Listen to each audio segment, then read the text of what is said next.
मध्य प्रदेश में नए सिरे से लागू की गई है स्कूल बैग पॉलिसी। 2.5 किलो से ज्यादा नहीं होगा 5वीं क्लास तक के बच्चों का बैग।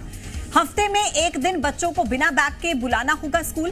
दूसरी क्लास तक के बच्चों को नहीं देना होगा होमवर्क और स्कूल शिक्षा विभाग ने आदेश जारी कर दिए। देखिए, स्कूली बच्चों पर शिक्षा का बोझ, बस्तों का बोझ कम करने के लिए ये बड़े आदेश सरकार की तरफ से जारी किए गए, स्कूल शिक्षा विभाग की तरफ से जारी किए गए हैं कि वजन जो है बैग का वो 2.5 किलो से ज्यादा नहीं होना चाहिए। नए सिरे से एक बार फिर से पॉलिसी देखिए तैयार की गई है। 5वीं क्लास तक के बच्चों का बैग 2.5 किलो से ज्यादा उसका वजन नहीं होना चाहिए। इसके अलावा हफ्ते में एक दिन बच्चों को बिना बैग के स्कूल जाना है। आकाश मेरे सहयोगी ज्यादा जानकारी के साथ जुड़ गए हैं। आकाश, स्कूल के बच्चों को हम देखते हैं इतना वजन ढोकर वो बैग लेकर स्कूल जा रहे होते हैं, और अब एक नई पॉलिसी के तहत बच्चों के स्कूल बैग्स का वजन एक डिसाइड कर दिया गया, 2.5 किलो से ज्यादा ये नहीं हो सकता है। इसके अलावा एक दिन हफ्ते में ऐसा रहेगा कि बच्चों को बिना स्कूल बैग के अब जाना होगा स्कूल में। तो कितना ज्यादा स्वागत हो रहा है इस फैसले का? देखिए, बीते दिन बाल आयोग की टीम ने जब स्कूलों का निरीक्षण किया था तो बैगों का जो वजन था वो बहुत ज्यादा था, और कई बार हम देखते हैं कि बच्चे बस्ते का बोझ सहन नहीं कर पाते हैं।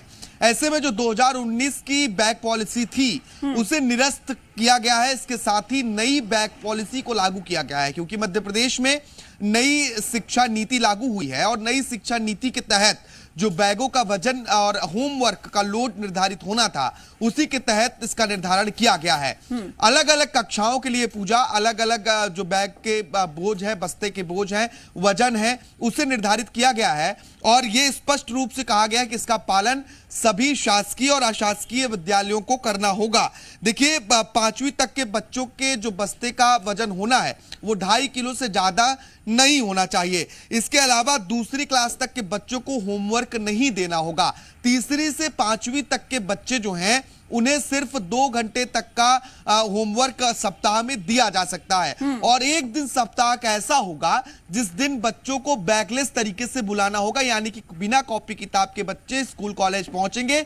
इस दिन व्यावसायिक गतिविधियां कराई जाएं, शारीरिक खेल कूद जैसी गतिविधियां जो हैं उन हिस्सों में बच्चों को पार्टिसिपेट कराया जाए। मान के चलिए, जिस बच्चे का जिस क्षेत्र में इंटरेस्ट है उसे उस क्षेत्र में इन्वॉल्व किया जाए। अगर कोई खेल में आगे जाना चाहता है उसे खेल क्षेत्र में इन्वॉल्व किया जाए, संगीत में आगे जाना चाहता है तो संगीत की कक्षाएं उन्हें लगाई जाए, बैगलेस से पूरी तरीके से क्लास हो। बिल्कुल। और ये निर्देश जो फैसला लिया गया है स्कूल शिक्षा विभाग की तरफ से, ये फैसला स्वागत योग्य है, क्योंकि इस बात से हम सीधे कनेक्ट कर सकते हैं। जब हम स्कूल में जाते थे तो बस्तों का बोझ इतना ज्यादा होता था कि दिक्कत होती थी हर किसी को। अब हम देखते हैं बच्चों को कि बोझ भरे हुए बस्ते जो है वो स्कूल लेकर जा रहे होते हैं। उसके बाद स्कूल में पहले पढ़ाई करते हैं, फिर घर जाकर जो उनको होमवर्क मिलता है, यानी कि जो अपनी एक्टिविटीज हैं, एक्स्ट्रा एक्टिविटीज हैं, करिकुलर एक्टिविटीज हैं, उनके लिए उनको समय नहीं मिल पाता। लेकिन अब इस फैसले के बाद थोड़ा सा बच्चे अपने लिए समय निकाल पाएंगे अपने माता पिता के साथ, और शारीरिक गतिविधियों में वो थोड़ा सा इन्वॉल्व हो पाएंगे अब ज्यादा।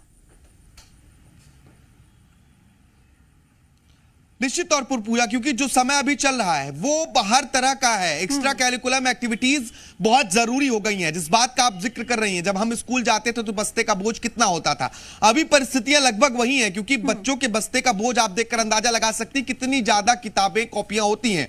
और इसलिए इस बार की जो पॉलिसी है उसमें इस बात को भी मेंशन किया गया है कि राज्य सरकार द्वारा जो किताबें निर्धारित हैं, इसके अलावा एनसीईआरटी की किताबों के अलावा अन्य पुस्तकें नहीं होनी चाहिए, यानी कि अननेसेसरी किताबों का बोझ आप बच्चों पर नहीं दे सकते हैं, और अननेसेसरी होमवर्क भी नहीं दिया जाना है, क्योंकि जो एक्स्ट्रा कैरिकुलम एक्टिविटीज हैं उनमें बच्चों का इन्वॉल्व होना बहुत जरूरी है। क्योंकि आगे चल के जिस क्षेत्र में आप इंटरेस्टेड हैं, अगर उस क्षेत्र में काम करते हैं तो वहां पर परफॉर्मेंस बहुत बेहतर होता है, और जो संतुष्टि होती है वो भी अलग लेवल की होती है। ऐसे में ये बहुत ही कारगर आने वाले समय में साबित होगा। और खासतौर पर स्कूल शिक्षा विभाग ने यह भी मेंशन किया है कि जो जिला शिक्षा अधिकारी हैं, डीईओ, वो हर 3 महीने में स्कूलों का औचक निरीक्षण करेंगे, बस्ते का वजन भी तौलेंगे कि कहीं निर्धारित जो वजन तय किया गया उससे ज्यादा तो नहीं है। और ये आज के समय को देखते हुए ये फैसला जरूरी भी था, और ये फैसला स्वागत योग्य भी है। धन्यवाद आपका आकाश, अपडेट्स पहुंचाने के लिए। खबरों में बने रहने के लिए आप हमारे फेसबुक, ट्विटर और इंस्टाग्राम पेज को फॉलो कर सकते हैं।